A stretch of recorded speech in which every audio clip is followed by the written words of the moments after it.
Hello, today I will review the Defender, or also known as the Object 252U. So these two tanks I named, they are different tanks, but the Defender is the same tank as the Object one, but with its extra style. You can see right here on the screen with this style here. So the Object 252U is available in the Bone store. You can buy this tank for bones.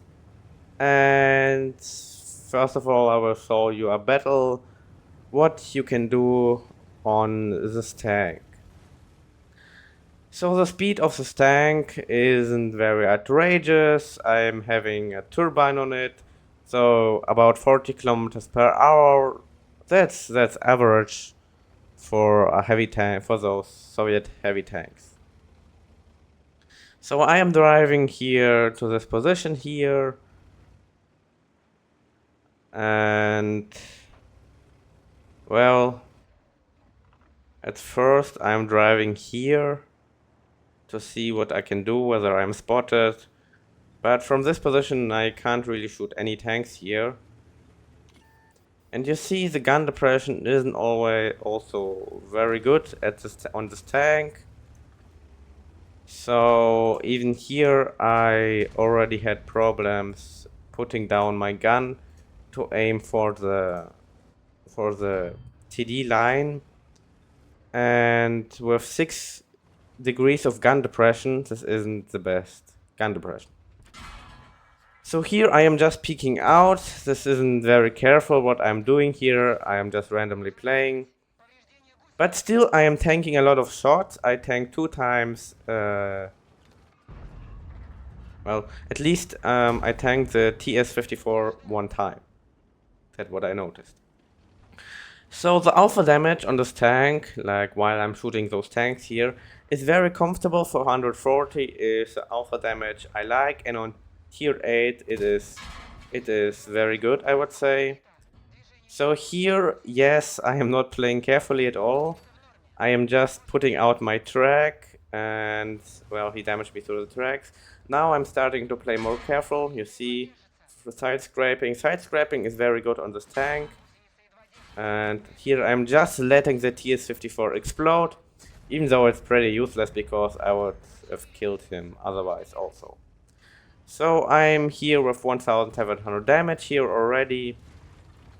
I tanked 2200 HP, and you see I'm taking a lot of time to aim here, but I'm getting 524 damage in. So to say the stabilization and the aiming time and accuracy isn't good at all at this tank, so you'll have a lot of difficulties shooting at distances. But I'm hitting here, and even with a fire. So that's additional 400 damage, I guess. So now it is just standing here and farming out the rest of the tanks. I'm hitting the DeTanker easily into his side. I mean, his side is pretty big and he's slow, so it's easy to hit.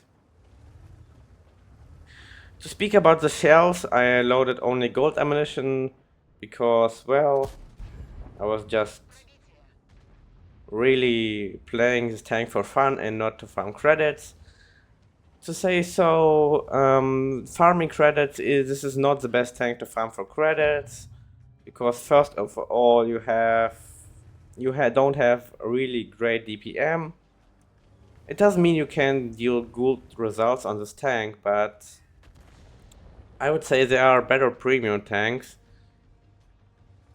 to farm credits. But in the Bone store, I would say for tier 8, this is one of the best heavy tanks to acquire. And yes, I was speaking about the shells. So here the penetration is 225. Well, that isn't enough. And here 265. Well, that is pretty fine, I guess. Like, it isn't really enough against tier 8. And the shell velocity is also good with 1250. So the armor of the tanks, yes, the turret is very armored. Well, You can even penetrate it into the mask with tier 10 if you have about 340 millimeters of penetration. The side scraping is very comfortable with this tank. I will show the armor model later anyway. And now the only thing I can do here is just to farm out those tanks that are rushing me. The E25 is doing some weird stunts here. And I'm getting spammed by artillery. I'm shooting this guy here. And I'm just really randomly tanking shots. So armor-wise, this tank is comfortable. It has a really good armor model for tier 8. I tanked 3500 in this battle without really paying attention to tanking. You see, like at the start of the battle, I was just putting out my track. So I got destroyed at 715, but I still managed to deal 5400 damage. So I dealt 5440 damage, 1 kill, I tanked 3430 damage, that's 711 experience. Well, in this battle I actually managed to penetrate all shots, also to hit all shots, but to say I was firing only at close distances up to medium distances, for example for this DeTanker. And so I actually gained a good amount of credits here, but it was, well, amount of damage it's not an average amount of damage, it's above average, I would say.